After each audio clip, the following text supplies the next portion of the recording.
Okay, so see how it shows, where is my, everybody can see, right?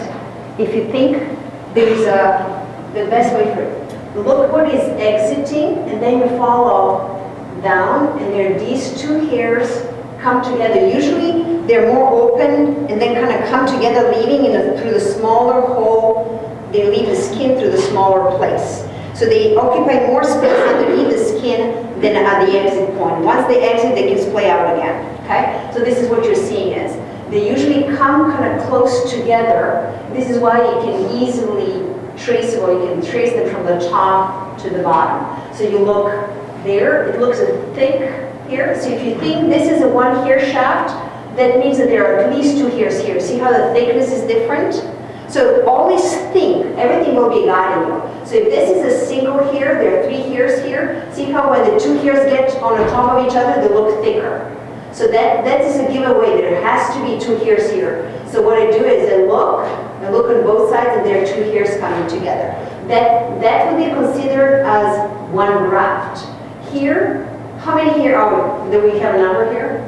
There's four hairs. 1, 2, and probably 3, 4. See, 1, 2, 3, and this curl 1, 4. Inside of this groupings. And then here, there are 2, possibly 3rd here in the back, but we are not sure. We need to turn it. See, but there are 2 on the top. That's what we see. These are 3, so there's a 1, 2, 3. That's another graft. And this is a 1 here, and this is probably 2 here graft. And just so you guys know, this is like average. The stuff you guys look at is not normal tissue. That is more typical of what you would see. So, yes, so what happens when we use the cadaver tissue, we're talking about this, a lot of water that is in a tissue gets kind of reabsorbed by preparation system. So what is left is tissue is much thinner than usually. Everything looks more condensed.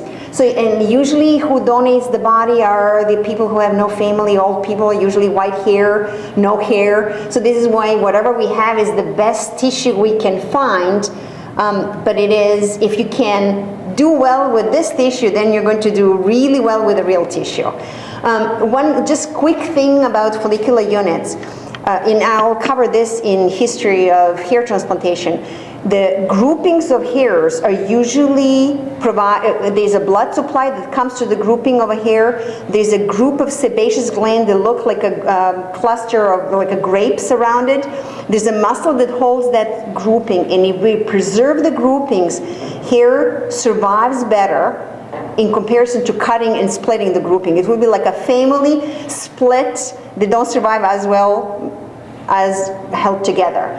So the groupings are also used to recreate natural appearance of hair. So the 1 hairs are put in a hairline, 2 behind, 3 behind, and you're going to learn all this. So it's important to see that each graft represents that grouping. Good? So I'll go back now and start presentations and if at the end we'll have more to talk in practice. So